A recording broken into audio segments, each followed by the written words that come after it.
Welcome to the Handed Down Kitchen, where we bring antique recipes out of the past and back into the kitchen. Today we'll be sharing with you a 1914 recipe for tarte à l'amande aux cerises, or German cherry tart, using brandied cherries and topped with rum icing. We found this recipe in the Sweets and Puddings chapter of our copy of a second Dudley Book of Recipes by Georgina Ward, the Countess of Dudley. And to make it, you'll need the following ingredients. First, to make the rich short pastry, you'll need 8 ounces, that's 227 grams of plain flour, a teaspoonful of caster sugar, a pinch of salt, 6 ounces, that's 170 grams of cold butter cut into cubes, 1 egg yolk, and a little water.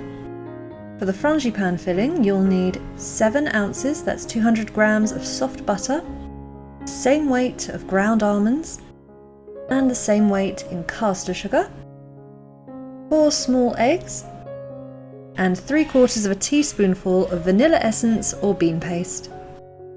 And then for the filling, you'll need about 50 brandied cherries, 50 grams of caster sugar mixed with 1 teaspoonful of cinnamon powder, 4 tablespoonfuls of red currant jelly, 50 milliliters of rum, and 350 grams of icing sugar. To begin with, we must make a rich short pastry, and as today's book doesn't have a recipe for it, we've used one from our Best Way Cookery gift book, which was published in 1928. You start by sifting your flour and salt into a bowl, and then you add in the cold butter. Working quickly, rub the butter into the flour until these come together like breadcrumbs. Then mix into your egg yolk about 2 teaspoonfuls of water. The recipe says that in hot weather you may not need to use any water at all, as the butter will be softer. Remember, this pastry recipe was published some 30 years before domestic fridges started to become affordable. Now mix this into your pastry. After a while, it'll begin to come together. You can add a tiny bit more water if you're finding it hard to bring it together, but remember, this is supposed to be a very rich and crumbly pastry, so while this makes it harder to mould and roll out, particularly when it's cold in your kitchen, try to add as little liquid as you can. To help us transfer to a tin, we've lined a worktop with some cling film that we've floured. Roll out the pastry to about 1/4 inch in thickness. Butter a tart tin and line it with the pastry. Going back to our 1914 tart recipe, this really does give the bare minimum instruction and doesn't say how large a tart tin to use. We're lining a 12-inch tart tin here, solidly patching in any cracks and gaps that appear. Don't worry, this might seem messy now, but it'll look fine once it's baked through. Trim the top, leaving about 1 centimetre of pastry above the rim as it will shrink as it bakes, and even out the edges. Finally, prick the base with a fork.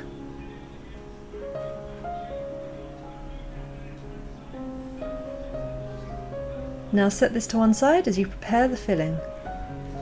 We'll start by preparing the brandied cherries, which we've drained of their kirsch. Pour the cinnamon sugar over these and roll them in the sugar until they're completely coated.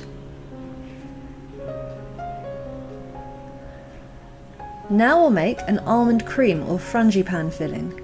There are no instructions for how to make this in our book, or actually any of our antique cookbooks that we could see, so we'll show you the method that we usually use. Cream together 200 grams of softened butter with the same amount of caster sugar until it's light and fluffy.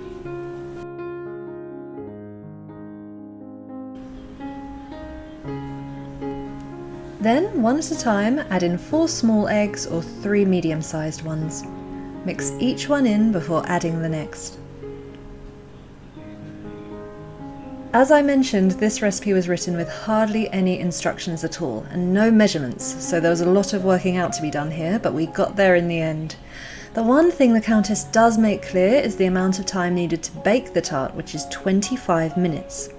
We later found this to be far too little for our Frangipane, suggesting that the Countess either used less of it or, more likely, made a tart half the size of ours, a 6 or 8 inch tart. You can always halve the ingredients if you'd like to make one that size, but we've got no doubt that if she was entertaining, the Countess would have made one this big.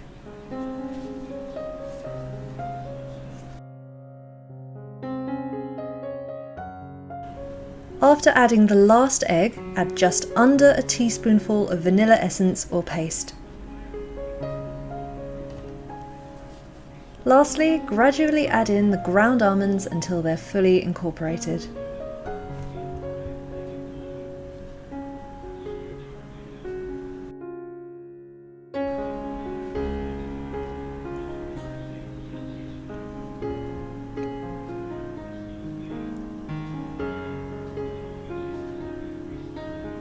And that is the almond cream or Frangipane filling ready.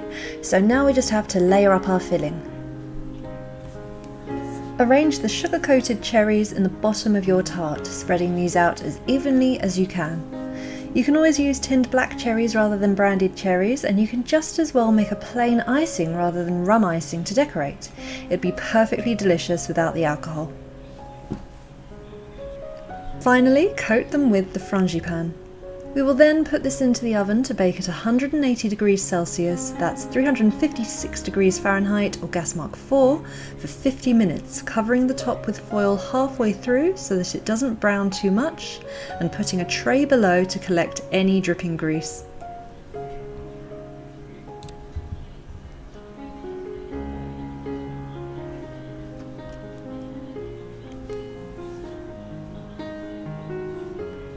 Once it's baked through, coat the top with red currant jelly.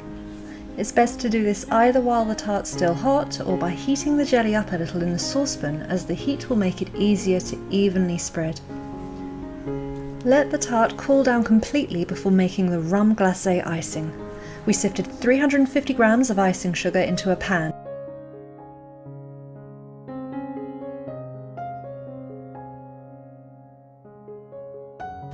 Turn the heat on to low and add in your rum a tablespoonful at a time. Keep mixing and adding until you have a good pouring and coating consistency. This will turn a lovely pale almond colour.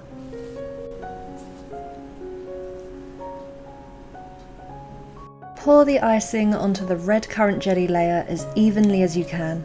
It can be difficult to even this icing out, as the rum doesn't respond as well to smoothing out as water-based icing does, so don't expect perfection.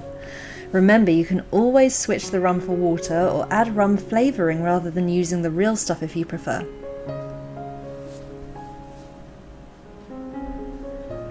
And at long last, that is it.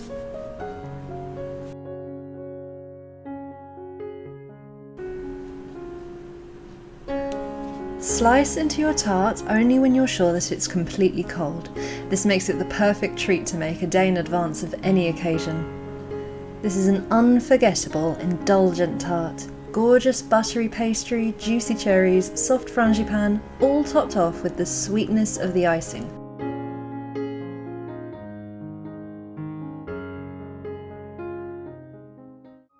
We hope you enjoyed this video. If so, please leave us a like, and if you'd like to see us recreate more antique recipes, be sure to subscribe to our channel.